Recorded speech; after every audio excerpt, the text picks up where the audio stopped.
Welcome to Jetty Island here in Everett Harbor in Washington State.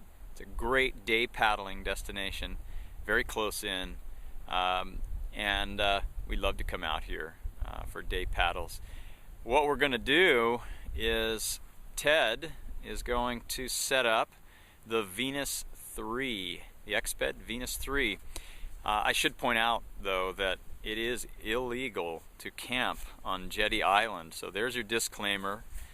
It is against the law to camp on Jetty Island, so we are not camping. We're just doing a video for you guys. So Ted starts with the tent in the bag. He's rolling it out on the sand. I must add to, just so you know, Ted hates camping in the sand. Yes, he does. Because it gets into everything, it gets into your zippers, and be aware that when you are camping in the sand, you've got to get that tent home and wash the zippers out, get that sand out of there, because sand is not good for zippers. It's not good for poles either. So just wash the tent well when you get home and shake it out well. So Ted has taken the poles out, and he's using the method that we've talked about in other videos. He is not putting the entire pole together in one go.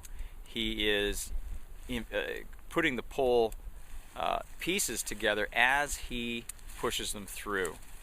And that has great advantage when you have the opposite setup scenario that we have today. You don't take up a lot of space when you're setting it up. Your poles aren't sticking out in the vegetation and so on.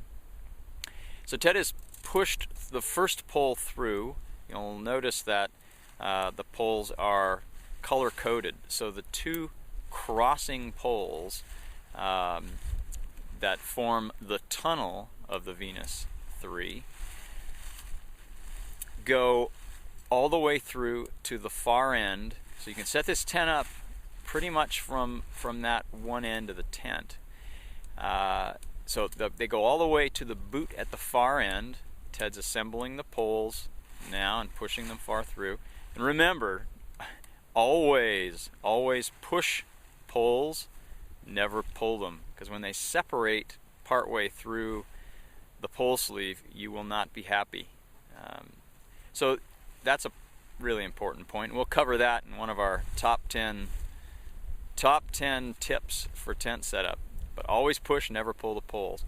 You see, Ted is now putting the pole end into the boot at the near end and tightening it up. So there's no tension until you choose to create tension there on the pole.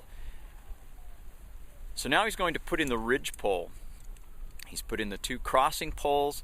The ridge pole is what gives the Venus 3 its freestanding character. So he's sliding that through. It's very quick, actually. You'll see that it comes out at this end and goes into a boot there, and then it will do the same on the far end. And I like to point out again, and we do this with some of our other tents, but I want to point out that this is a 3-person tent being set up by 1 person. I think that's an important point with all Exped tents, that it's quite easy and quick to set them up. I think you should note in your elapsed time there on the video screen that we're not very far into this setup. The tent is essentially up now, and he is going to put a stake in at the far end. And I should add also that we forgot to bring the snow and sand anchors, or Ted forgot to bring the snow and sand anchors today. Didn't expect any snow. Yeah, we didn't. So we're using regular stakes, which are a little bit tough in sand, but we'll make do with it today. So there we have it. I think he's going to go back to the other stake because he may have popped it loose. And we now have Venus 3 fully set up, ready to move into. That is Venus 3 setup. Thanks a lot, and we'll see you next time.